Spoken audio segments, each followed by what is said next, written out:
Hello student, educational RBM ACS में आज फिर से आप सभी का स्वागत है।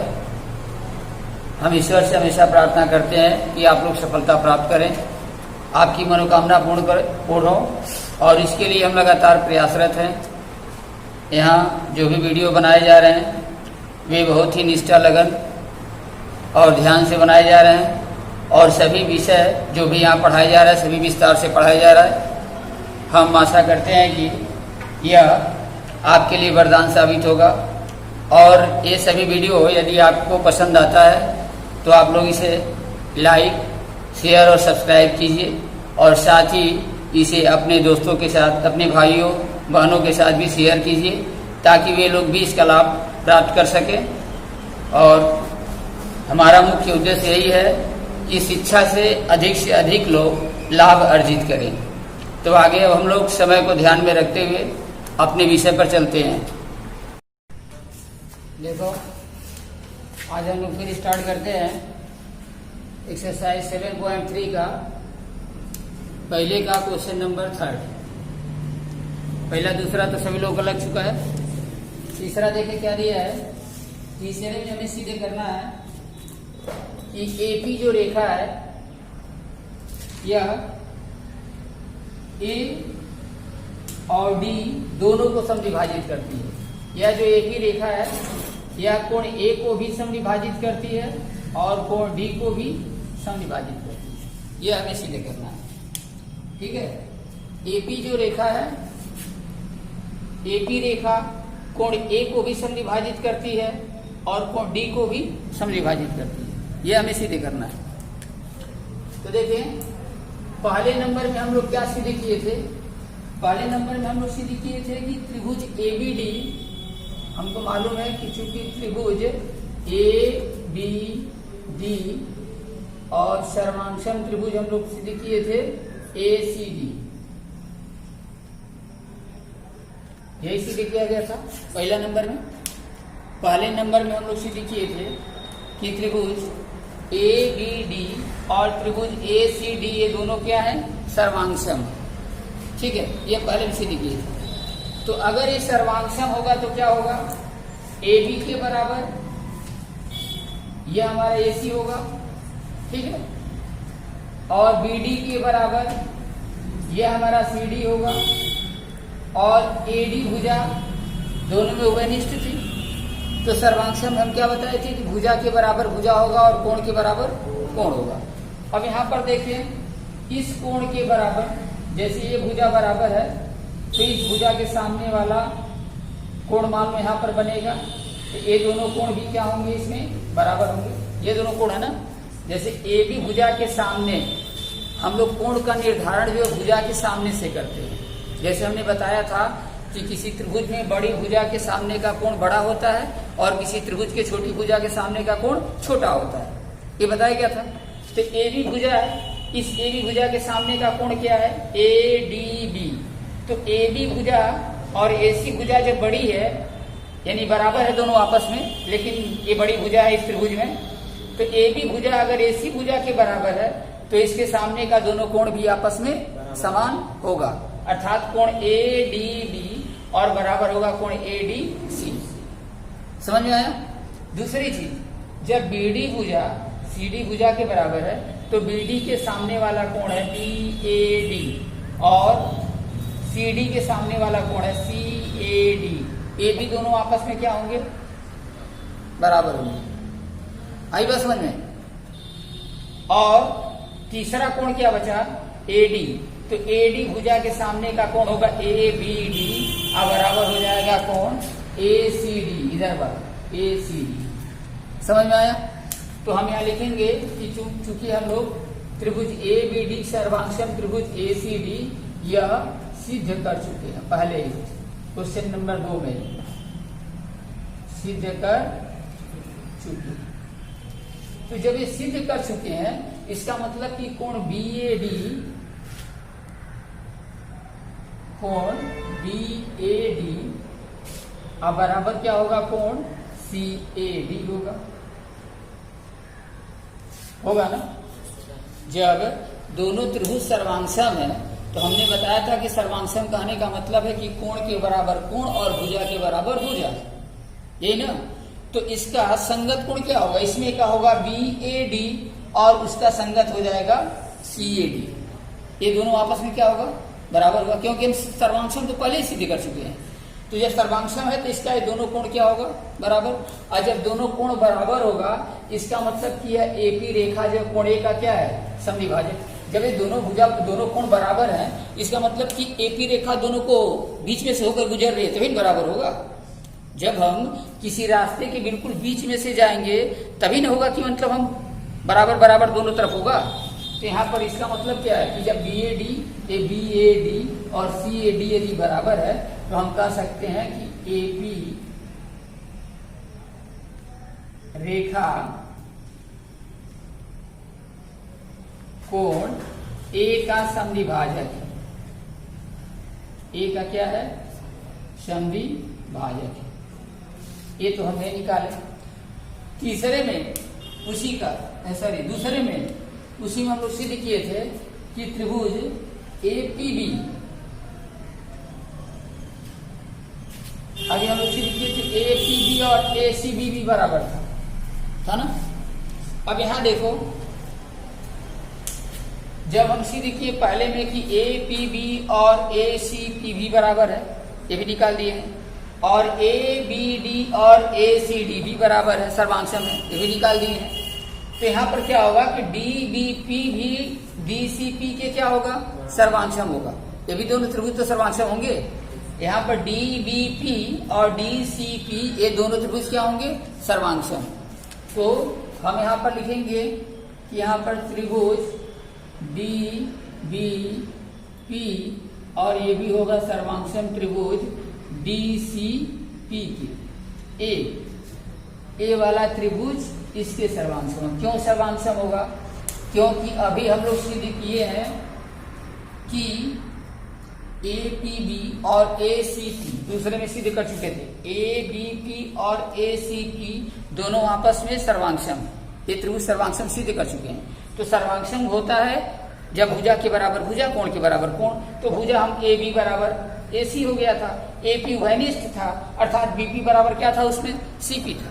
तो BP और CP जब दोनों बराबर है तो इसके दोनों कोण भी आपस में क्या होंगे बराबर होंगे। तो इसलिए हम जब हम ये सर्वांशम सीधे कर चुके हैं तो इसका मतलब क्या है कि कोण BDP और बराबर हो जाएगा कोण CDP के, CDP। और जब BDP ये दोनों कोण बराबर हैं इसका मतलब AP रेखा कोण B को दो बराबर भागों में क्या करती है विभाजित करते हैं, क्योंकि दोनों उनके कोण बराबर हैं। इसलिए हम लिखेंगे रेखा AP कोण D को समविभाजित करती है, समविभाजित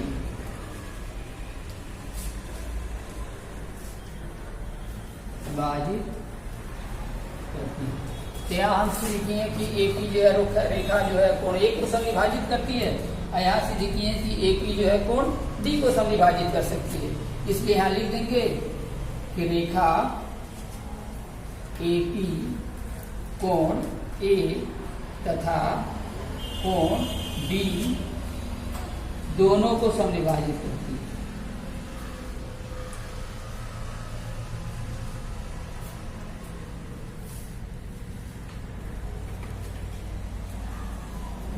और यही हमें क्या करना था, ध्यान से देखें एक बार फिर से। जो हम पहले सीधे कर चुके हैं उसी को लेकर के चलेंगे। पहले हम सीधे कर चुके थे पहले नंबर में कि ABD और ACD सर्वांशम है, तो सर्वांशम होगा यहाँ पर। तो कोण BAP चाहे BAD का मान जो है CAD के मान के बराबर होगा। और जब ये दोनों कोण बराबर हो गए, जब इधर का कोण इधर के कोण के बराबर होगा, तो इसका मतलब क्या है कि ये जो रेखा AP है चाहे AD है, यह इस कोण को दो बराबर भागों में क्या करती है विभाजित करती है, यानी समविभाजित करती है। समझ में आया।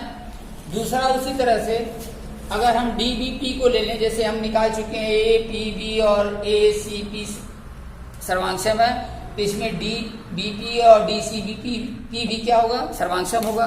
तो इस स्थिति में हम लोग देखे हैं कि पीबी और पीसी दोनों बराबर है। तो जब कोण बराबर, भुजा बराबर है, तो भुजा के सामने वाले कोण भी क्या होंगे, बराबर होंगे।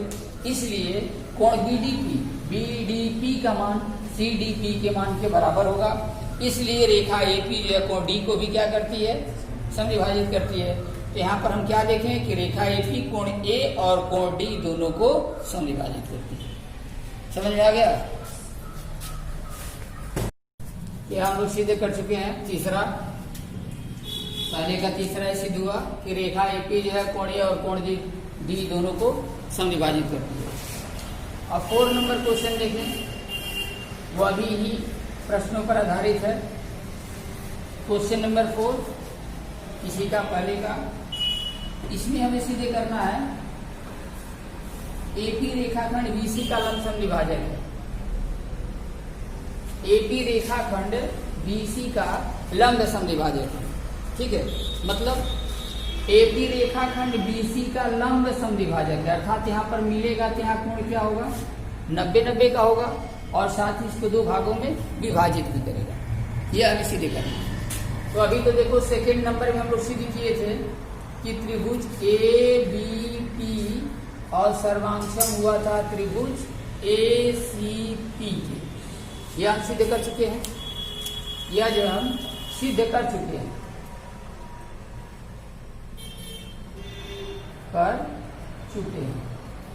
ठीक है। या मान लो अगर सवाल अगर दिया जाता है परीक्षा में, मान लो केवल चौथा नंबर ही पूछता है, ऐसा नहीं है कि जरूरी है कि जब इसका क्वेश्चन देगा एग्जाम में तो चारों का चारों पूछेगा, ऐसा जरूरी नहीं है।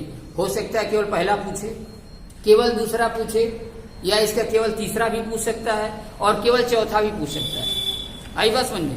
तो मान लिया अगर केवल चौथा पूछता है तो हमें इसे लगाना जरूरी है सबसे पहले कि त्रिभुज एबीपी और त्रिभुज एसीपी को पहले सर्वांशम हमें निकालना है, ठीक है। इसके बाद हम आगे की प्रक्रिया करेंगे। अगर केवल चौथा देता है तब तो ऐसे हर सवाल जो है एक दूसरे पर अभी तो हमने निकालना है, क्योंकि पहले से हम सीधे कर चुके हैं। इसीलिए हम लिख दिए कि त्रिभुज एबीपी और त्रिभुज एसीपी, एबीपी और एसीपी सर्वांशम, ठीक है। और सर्वांशम है तो क्या हमको मिला है कि कोण बीएपी, कोण बीएपी अब बराबर हमको क्या मिला था, सीएपी। सीधे कर चुके हैं ना। अरे जब ये सर्वांशम है तो इधर का कोण इसके बराबर होगा, ठीक। और कोण एबीपी, कोण एबीपी एक इसके बराबर होगा कोण एसीपी के। ये भी तो सबको मालूम है, 2 भुजा 2 कोण ए होगा हमारे बराबर। जब ए भुजा बराबर है तो ए कोण हो गया, ए भुजा बराबर है तो इधर का कोण हो गया, इधर वाला कोण जो है इस भुजा के बराबर हो गया, ठीक है। अब तीसरा क्या हमारा क्या होगा, अब हमारा तीसरे में ए बी पी में कोण कौन सा है, इधर का ए पी बी, कोण ए पी बी अब बराबर होगा कोण ए पी सी, होगा ना। तीनों कोण लेंगे ना, दोनों त्रिभुज का।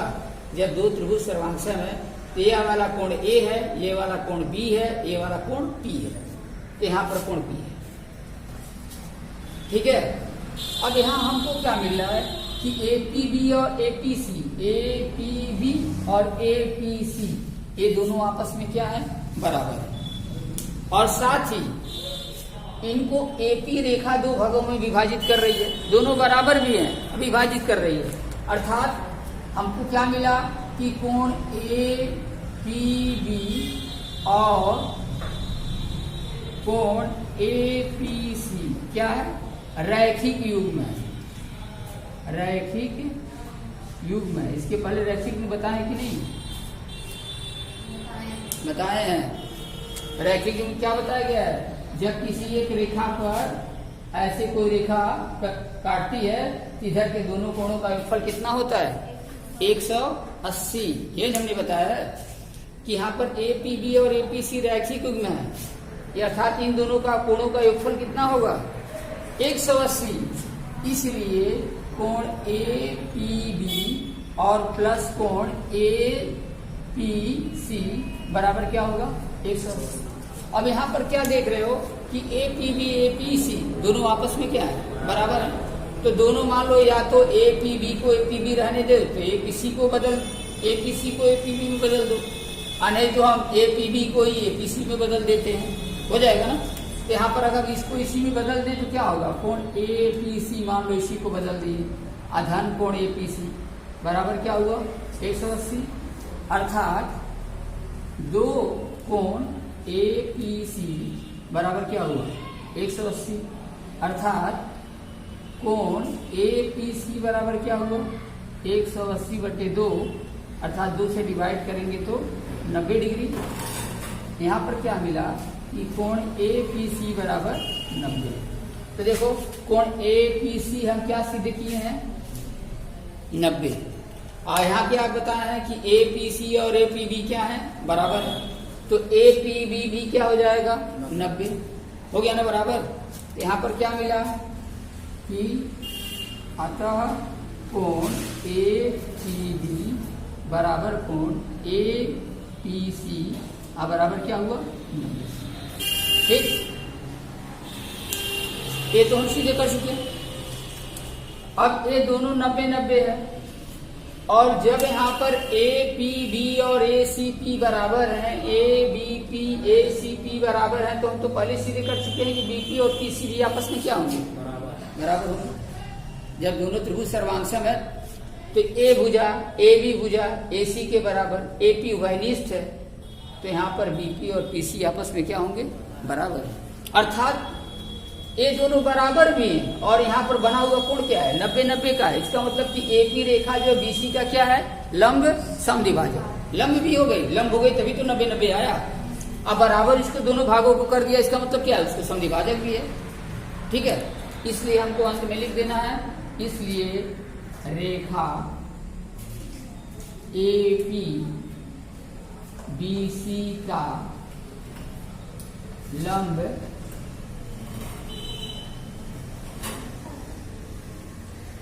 समद्विभाजक, और यहाँ क्या कर देना है आगे बात समझ में सबको, फिर से ध्यान से देख लिए। पहले क्या किए, पहले वाला जो दिया गया था इसी को लिए हैं। अगर ये दोनों त्रिभुज सर्वांगसम है तो तीनों के कोण भी आपस में बराबर होंगे एक दूसरे के, इनके संगत कोण बराबर होंगे, ठीक है। तो संगत कोण को हम बराबर लिए हैं, संगत कोण में ए पी बी और ए पी सी आपस में बराबर होगा। हमको केवल मतलब इसी से है कि ये दोनों जब बराबर होंगे तो चूंकि ये दोनों क्या है रैखिक युग्म है, क्योंकि बीसी रेखा पर ही ये दोनों कोण बन रहा है, ठीक है। तो ये रैखिक युग्म है, और रैखिक में है तो दोनों कोणों का योगफल 180। आज जब 180 होगा तो हम चाहे ए पी बी को ए पी सी लिख दिए हैं, क्योंकि दोनों आपस में क्या है बराबर। तो यहाँ पर 2 ए पी सी 180, ए पी सी 90 आ गया, और जब ए पी सी 90 आया तो ए पी बी भी क्या होगा 90 होगा, ठीक है। तो दोनों कोण क्या हो गए बराबर हो गए, और जब दोनों कोण बराबर हो गए, बीपी बराबर पीसी जो पहले सिद्ध कर चुके, जब सर्वांगसम है तो दोनों बराबर हैं। इसका मतलब कि एक ही रेखा जो बीसी का क्या है लंब भी है और समद्विभाजक भी, ठीक है।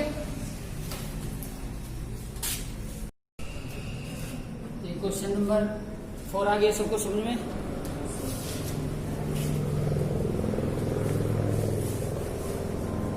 अब आगे देखें, नेक्स्ट क्वेश्चन दिया है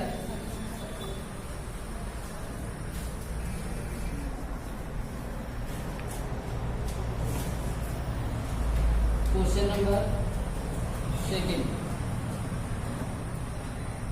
दूसरा देखो क्या दिया है, एडी एक समद्विबाहु त्रिभुज एबीसी का शीर्ष लंब। एक समद्विबाहु त्रिभुज पहले बनाना है,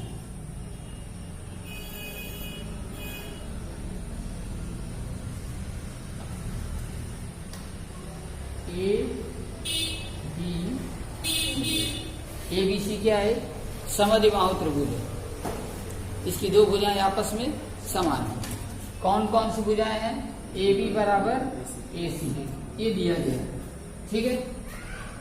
तो कह रहा दर्शाइए कि पहला नंबर एडी एक समद्विबाहु त्रिभुज एबीसी का शीर्ष लंब है, और एडी एक रेखा है, एडी का शीर्ष लंब है, ये है ना। एडी एक समद्विबाहु त्रिभुज एबीसी का शीर्ष लंब है। ये शीर्ष लंब है एडी, अर्थात इधर भी 90 का क्या हो गया, एंगल दोनों तरफ बना गया। शीर्ष लंब मतलब किसे कहते हैं, परिभाषा देख लें। यहाँ देखिए क्या दिया है, ए बी सी एक समद्विबाहु त्रिभुज है। समद्वि कहने का मतलब क्या है, कि इस त्रिभुज की दो भुजाएं आपस में समान है, ठीक है। दूसरा, एडी इसका शीर्ष लंब है। तो शीर्ष लंब किसे कहते हैं, त्रिभुज के किसी शीर्ष से, त्रिभुज के किसी शीर्ष से सम्मुख भुजा पर खींचा गया लंब शीर्ष लंब कहलाता है। एक त्रिभुज में 3 शीर्ष होते हैं, जहां 2 या 2 से अधिक रेखाएं मिलती हैं उनके संगमन बिंदु को शीर्ष कहा जाता है, ठीक है। जहां पर कम से कम 2 या 2 से अधिक रेखाएं मिलती हैं उनके संगमन बिंदु को, संगमन माने जहां पर मिलती है, ठीक है, उसी को संगमन कहते हैं।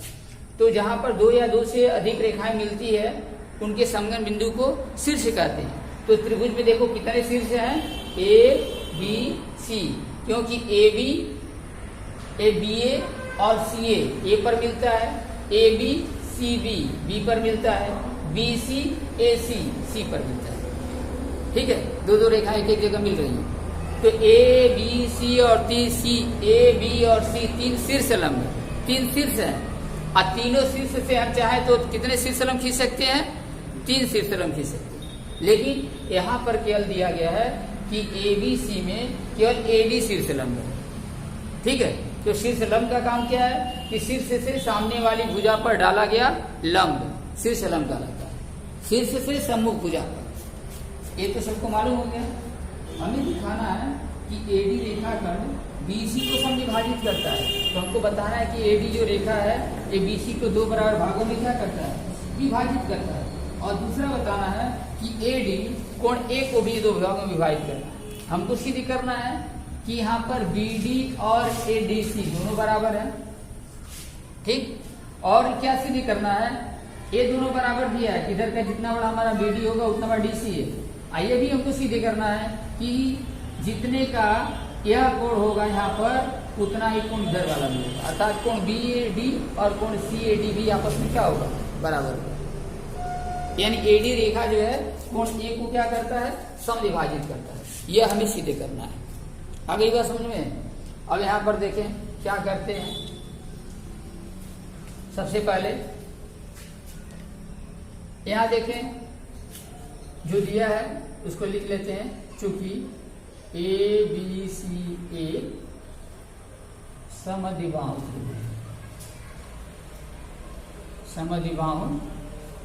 त्रिभुज, ये हमको मालूम है।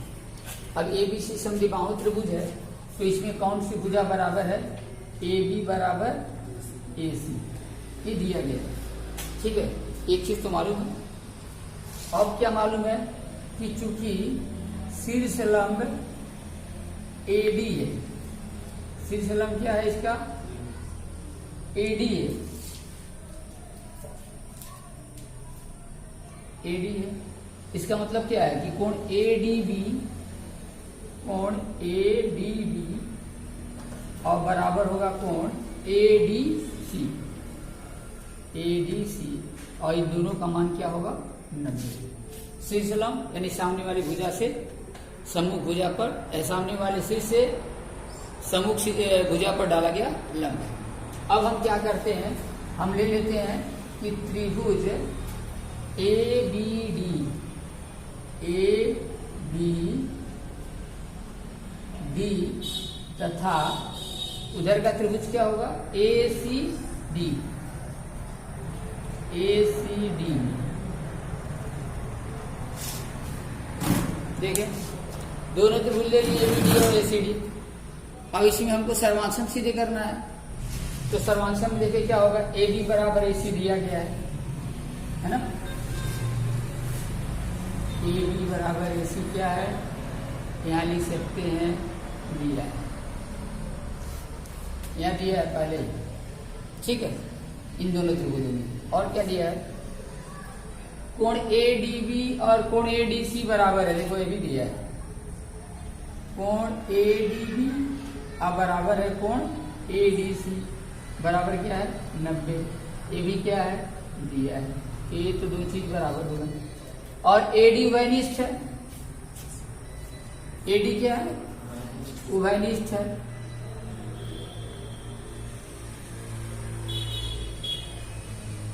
एडी उभयनिष्ठ। तो देखिए यहाँ पर हमको तीन चीज मिल गया कि नहीं, दो भुजा ए बी ए सी बराबर है और एक तो एडी उभयनिष्ठ हो गया, अर्थात दोनों में एडी है और एक कोण भी बराबर है। इसका मतलब कि दोनों त्रिभुज क्या हो गए, सर्वांगसम। ठीक है, तो कौन त्रिभुज सर्वांगसम हो गए, त्रिभुज ए बी डी, और ये सर्वांगसम त्रिभुज हो गया हमारा ए सी। और जब ये दोनों त्रिभुज सर्वांगसम हो गए, ठीक है, जब ये दोनों त्रिभुज सर्वांगसम हो गए तो सर्वांगसम का मतलब क्या है कि भुजा के बराबर भुजा और कोण के बराबर कोण। ठीक है, एक चीज इसके पहले भी किताब में बताया गया है कि यदि दो त्रिभुज सर्वांगसम होते हैं, यदि दो त्रिभुज सर्वांगसम होते हैं तो उनकी संगत भुजाएं समान होती है और उनके संगत कोण समान होते हैं। आ गई समझ में, एकदम बिल्कुल याद रखना इसे भी कि अगर दो त्रिभुज सर्वांगसम होते हैं तो उनकी संगत भुजाएं और संगत कोण समान होते हैं। ठीक, यहाँ पर देखिए दोनों त्रिभुज ए बी डी और ए सी डी क्या है, सर्वांगसम है। तो इनकी संगत भुजा, जैसे ए बी की संगत भुजा ए सी है और ए डी उभयनिष्ठ है, तो बी डी की संगत भुजा क्या होगी, डी सी होगी। यही भुजा है, इसलिए हम कहेंगे बी डी बराबर क्या हो गया हमारा, डी सी है चाहे सी डी है, ये हम बता देंगे। ठीक, ये तो हमारा सिद्ध हो गया। जब बी डी बराबर सी डी होगा तो हमारा जो पहला दिया था, जब बी डी और सी डी बराबर है, इसका मतलब कि A D Rekha B C का क्या है, समद्विभाजक है, हो गया हमारा। इसलिए लिखेंगे कि ए डी रेखाखंड बी सी का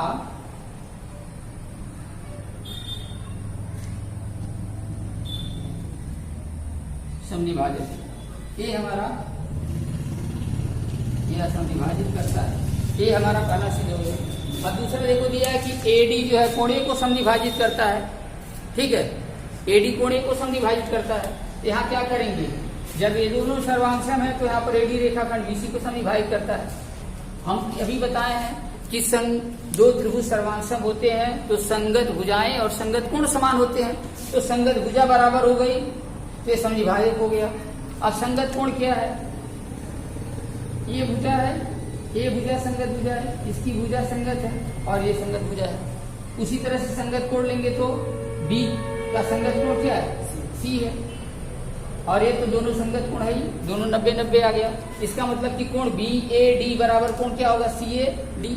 जब सर्वांगसम है तो कोण भी तो बराबर होगा, संगत कोण दोनों बराबर होगा। तो कौन सा संगत कोण है, बी ए डी का संगत कोण क्या होगा, सी ए डी। यहाँ लिख देंगे कि कोण बी ए डी और बराबर क्या होगा, कोण सी ए डी। ठीक है, क्यों बराबर होगा, क्योंकि ये क्या है, संगत कोण है। हम ये तो पहले ही सिद्ध कर चुके हैं, ये दोनों त्रिभुज सर्वांगसम है, तो सर्वांगसम है तो उनके संगत कोण क्या होंगे, समान होंगे। तो ये दोनों बी ए डी और सी ए डी ये दोनों संगत कोण है, अर्थात ये दोनों आपस में क्या होंगे, बराबर होंगे।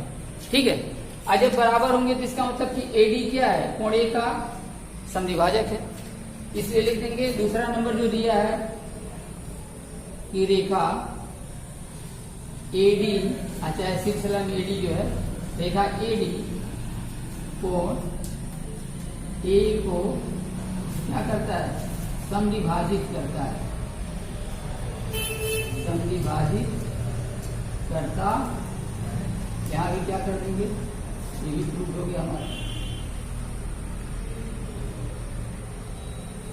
ठीक है, ये हमारा यहाँ पर दूसरा प्रूफ हो गया और ये वाला हमारा पहला प्रूफ हो गया। समझ में आ गया सबको। देखें तो क्वेश्चन नंबर 2 हमारा सॉल्व हुआ। अब इसी तरह से हम क्वेश्चन नंबर 3 पर देखते हैं। क्वेश्चन नंबर 3 को देखें, जैसे हम बता रहे हैं इसको सभी लोग होमवर्क में करेंगे।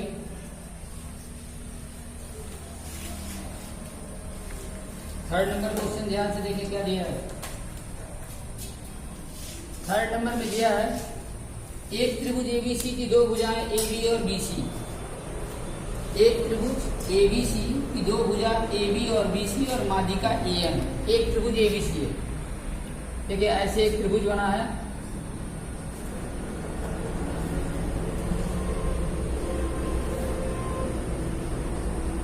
ABC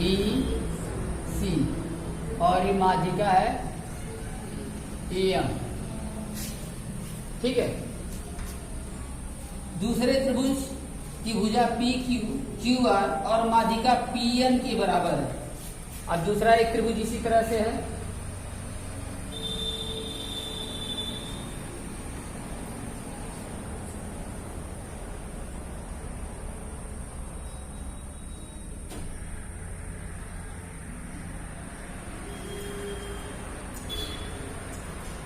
देखिए इसमें ये दो त्रिभुज हैं, ठीक है। इसमें दिया क्या है, सबसे पहले क्वेश्चन को देखिए क्या दिया है। दिया है कि दो त्रिभुज हैं, एक त्रिभुज है ABC और दूसरा त्रिभुज है PQR, ठीक है। एक त्रिभुज का नाम क्या है ABC और दूसरा है PQR। एक त्रिभुज ABC की भुजा कौन कौन सी है, इसकी भुजा है AB और BC, यानी ये भुजा AB और ये भुजा BC, यहां से यहां तक पूरा B से लेकर के C तक। त्रिभुज ABC की भुजा AB और BC, यानी एक नंबर में भुजा AB, दो नंबर में भुजा क्या है BC, यानी यहां से यहां तक की भुजा। और माध्यिका AM, और ये जो माध्यिका AM जो है 3 नंबर ये है, ठीक है।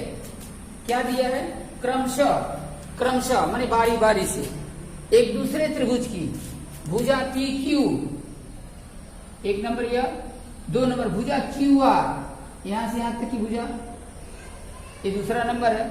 और इसकी माध्यिका PN के बराबर है, ये दिया है। क्वेश्चन पहले समझे क्या दिया, क्वेश्चन का अर्थ क्या है, क्वेश्चन क्या बताना चाहता है। यहाँ क्वेश्चन ये बताना चाहता है कि एक त्रिभुज ABC की माध्यिका एक त्रिभुज ABC की भुजा AB, BC और माध्यिका AM क्रमशः दूसरे त्रिभुज की भुजा PQ, QR और माध्यिका PN के बराबर है। आगे बात समझ में। इसका कहने का मतलब क्या है कि जो त्रिभुज ABC है और यहाँ पर एक त्रिभुज है PQR, पहले वाले त्रिभुज की भुजा AB इसकी संगत भुजा PQ के बराबर है, यानी ये भुजा और ये भुजा दोनों आपस में क्या है बराबर। क्रमशः माने होता है जैसे बारी बारी से, पहले AB का नाम लिया होगा तो दूसरे वाले त्रिभुज में क्या होगा, पहले PQ का नाम लिया होगा। इसका मतलब AB किसके बराबर है, PQ के बराबर, इसीलिए क्रमशः दिया। फिर दूसरा नाम पहले त्रिभुज में BC लिया था तो दूसरे त्रिभुज में दूसरा नाम क्या लिया है QR, तो BC किसके बराबर होगा, QR के बराबर होगा।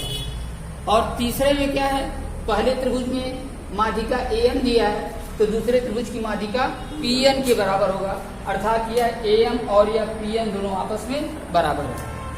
ये चीज हमको दिया है, समझ में आया। अब हमको क्या करना है, हमको सिद्ध करना है कि ABM और PQN, ABM और PQN ये दोनों सर्वांश हैं, ठीक है। माध्यिका किसे कहते हैं, माध्यिका की भी परिभाषा देखें।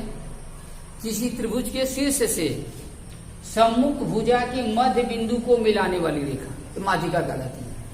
शीर्ष से सम्मुख भुजा माने सामने वाली भुजा के मध्य बिंदु को मिलाने वाली रेखा माध्यिका कहलाती है। ये माध्यिका की परिभाषा है, ठीक है। आज शीर्ष लंब तो बताए थे, शीर्ष से सम्मुख भुजा पर डाला गया लंब शीर्ष लंब कहलाता है। आज शीर्ष से सम्मुख भुजा के मध्य बिंदु को मिलाने वाली रेखा माध्यिका कहलाती है। दोनों याद रखना है। तो यहाँ पर देखिए दोनों त्रिभुज में क्या दिया है, लिखोगे यहाँ पर लिखोगे, हमको क्या सिद्ध करना है, ABM और त्रिभुज PQN, ये सिद्ध करना न पहला तो तुमको यही लेना है कि त्रिभुज ABM, यहाँ पर पहला त्रिभुज लेना है ABM और दूसरा त्रिभुज क्या लेना है PQN। क्या क्या बराबर लिखोगे AB बराबर PQ दिया गया है। अब AM बराबर PN, ये भी क्या है दिया गया ना। अब देखें यहाँ पर AM जब माध्यिका है जब AM माध्यिका है इसका मतलब BC बराबर तो QR दिया गया है, तो BC की माध्यिका और QN की माध्यिका भी तो बराबर होगी। जब BC और QR बराबर है, QR दिया है, BC और QR बराबर है, तो ये जो माध्यिका है तो BC को 2 बराबर भागों में बांटती है, तो यहाँ की जो माध्यिका PN है QR को भी तो 2 बराबर भागों में बांटती है। तो इसका मतलब इसकी माध्यिका भी आपस में क्या होगी, बराबर तो दिया ही है, तो नीचे वाली भुजा BM और QN भी आपस में क्या होंगे, बराबर होंगे। तो तीनों चीज तो बराबर मिल गया तुमको। AB PQ के बराबर, AM PN के बराबर और BM QN के बराबर, इसलिए दोनों त्रिभुज क्या है, सर्वांग वाला सिद्ध हो गया। ठीक है। दूसरा इसी तरह से त्रिभुज ABC और त्रिभुज PQR, तो ABC और PQR इनको सिद्ध करना है। अब यहाँ देखिए इनको सिद्ध करना है, तो देखो जब सिद्ध हम कर चुके हैं पहली बार में कि ABM और PQN बराबर है, इसका मतलब क्या है कि A वाला कोण भी तो इसके बराबर होगा। हम बताएं कि सर्वांगसम त्रिभुजों की संगत कोण क्या होते हैं, समान होते हैं। सर्वांगसम त्रिभुजों के 2 सर्वांगसम त्रिभुजों की संगत भुजाएं और संगत कोण समान होते हैं।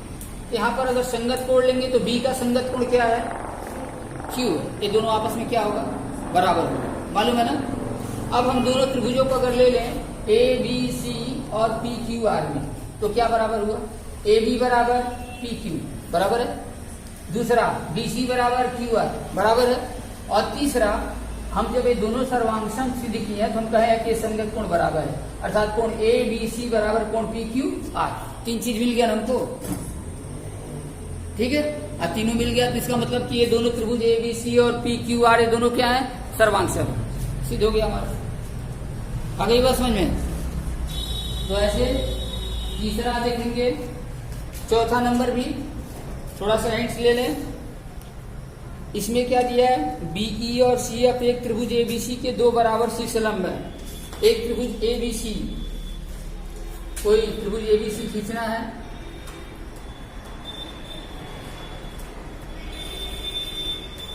ऐसे ABC। अब इसमें क्या रहा है, BE और CF, यहाँ से BE शीर्षलंब डाला गया और यहाँ से CF शीर्षलंब डाला गया, यानी यहाँ पर 90 का कोण बना रहा है। ठीक है। BE और CF एक त्रिभुज ABC के 2 बराबर शीर्षलंब है। RHS सर्वांग समता का प्रयोग करके सिद्ध कीजिए कि त्रिभुज ABC एक समद्विबाहु त्रिभुज है। हमको बताना है कि ABC क्या है, समद्विबाहु त्रिभुज है, यही सिद्ध करना हमको। तो क्या करोगे भाई, इसमें त्रिभुज ABC ले, क्या है, BE दिया होगा ना, इसमें एक त्रिभुज ले लेना ABE और दूसरा त्रिभुज ले लेना AFC, ABE और ACF। आ गई बात समझ में। अब इसमें क्या क्या लोगे, क्या क्या सीधे करोगे, अरे BF और CF दोनों आपस में क्या है, बराबर है, दिया गया ना कि दोनों शीर्षलंब बराबर है। और यहाँ का कोण 90, यहाँ का भी कोण 90, मैंने दोनों का एक ही तरफ का कोण लेना। जैसे अगर AFC में ले रहे हो तो यहाँ पर कोण इधर वाला लेंगे, AFC, कोण AFC बराबर कोण AEB, तो इधर वाला नहीं इधर वाला ले लेंगे, दोनों 90 हो रहा है। शीर्षलंब है तो दोनों कोण 90-90 होगा। तो 3 चीज बराबर हो गया कि नहीं, 2 बराबर हुआ ना भाई। तीसरा क्या है कि जब ये दोनों काटते हैं या ABE और ACF में कोण A क्या है, कोण A क्या है, उभयनिष्ठ है, दोनों उभयनिष्ठ है, यानी दोनों में दिखाई दे रहा है। तो 3 चीज तो हमको बराबर हो गया। 2, एक भुजा AB भुजा AC के बराबर है। अब हो जाएगी जब सर्वांश हम सिद्ध कर देंगे तब। अभी तो क्या दिया है कि CF B के बराबर है, B बराबर यहाँ पर CF हुआ, कोण यहाँ पर E कोण F के बराबर है, और कोण यहाँ पर A क्या है, उभयनिष्ठ है। 3 चीज बराबर हुआ। और जब 3 चीज बराबर हो गए तो दोनों त्रिभुज क्या है आपस में, सर्वांगसम, अर्थात त्रिभुज ABE बराबर होगा त्रिभुज AFC चाहे ACF। और जब दोनों त्रिभुज सर्वांगसम होंगे तो संगत भुजाएं और संगत कोण भी क्या होंगे, समान होंगे। तो संगत भुजा में लेंगे तो क्या होगा, AB बराबर AC, अर्थात यहाँ पर 2 भुजा आपस में क्या है, बराबर है। और जब 2 भुजाएं बराबर होंगी इसलिए त्रिभुज ABC क्या होगा, समद्विबाहु त्रिभुज। ठीक है। तो ऐसे इसको भी सिद्ध करना है।